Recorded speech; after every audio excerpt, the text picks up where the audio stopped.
BJP के जिस नेता ने हराया था डिंपल यादव को चुनाव, जो अखिलेश से इस बार के लोकसभा चुनाव में बुरी तरह से हारे, उसी बीजेपी के नेता पर बीजेपी की ही महिला नेत्री ने एक के बाद एक लगा दिए संगीन इल्जाम। सबसे पूछने लगी एक ही सवाल, क्या मैं भूमाफिया हूं?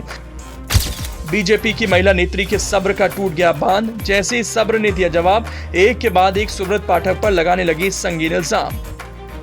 उत्तर प्रदेश में लोकसभा इलेक्शन में सपा के सामने चारों खाने चित हो जाने के बाद बीजेपी के अंदर अब भूचाल मचा हुआ है। जिस तरह से बीजेपी के हसीन सपने को अखिलेश की अगुवाई वाले इंडिया गठबंधन ने यूपी में ध्वस्त कर दिया, उसकी वजह से बीजेपी के अंदर से अंदरूनी कलह भी सामने आने लगी है।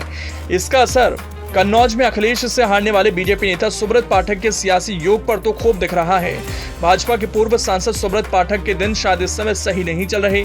लोकसभा चुनावों में समाजवादी पार्टी के अध्यक्ष अखिलेश यादव के हाथों मिली हार के बाद जहां उन्होंने सांसदी गंवाई, तो वहीं अब उन्हीं की पार्टी की महिला नेत्री ने उनके खिलाफ बड़े आरोप लगा दिए हैं। कन्नौज के पूर्व सांसद सुब्रत पाठक पर उन्हीं के पार्टी की एक महिला नेता ने आरोप लगाए हैं।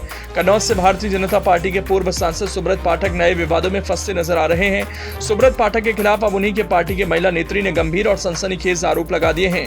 कन्नौज भाजपा की महिला नेत्री का आरोप है कि पूर्व सांसद सुब्रत पाठक उनका मानसिक, शारीरिक और चारित्रिक शोषण कर रहे हैं। पिछले 3 सालों से उन्हें बहुत परेशान किया जा रहा है। बीजेपी नेता और महिला मोर्चा की अध्यक्ष नेहा त्रिपाठी ने सुब्रत पाठक पर आरोप लगाते हुए कहा कि रोज मुझे मानसिक तौर पर टॉर्चर किया जा रहा है और मेरे और परिवार के खिलाफ षड्यंत्र रचा जा रहा है। इस पूरे षड्यंत्र के पूरे सूत्रधार सुब्रत पाठक हैं, जिन्होंने हमारे गेस्ट हाउस को लेकर यह कहा कि हम भूमाफिया हैं। हमारी जितनी भी जमीन है 35 से 40 बीघा से ज्यादा जमीन नहीं है। इतनी सी जमीन में हम भूमाफिया कैसे हो जाते हैं? नेहा त्रिपाठी ने राधा रानी गेस्ट हाउस को लेकर कहा कि आज इन्हें लग रहा है कि वो हमने सरकारी भूमि पर बनाया है, अवैध जमीन पर कब्जा कर लिया है। ये उस समय क्यों नहीं लग रहा था जब उसमें भारतीय जनता पार्टी की मीटिंग हो रही थी?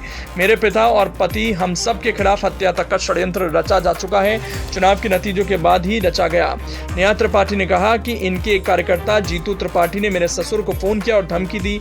नेहा त्रिपाठी ने कहा, मैं सुब्रत पाठक के लिए काम नहीं करती हूं, वो सिर्फ भारतीय जनता पार्टी के लिए काम करती हैं। सुब्रत पाठक ने हमारे विद्रोहियों के सामने मीटिंग की थी। नेहा त्रिपाठी ने दावा किया कि 2 साल से मेरा मानसिक, शारीरिक और चारित्रिक शोषण करते आ रहे हैं। जिले में जो भी भ्रष्टाचार हो रहा है, जिला पंचायत में भ्रष्टाचार हो रहा है, मेरे पास सबूत हैं। सही समय आने पर सारी चीजों का खुलासा होगा। इस मामले में आखिरी सांस तक लड़ती रहूंगी। बता दें कि अभी तक इस पूरे मामले पर सुब्रत पाठक का कोई बयान सामने नहीं आया है।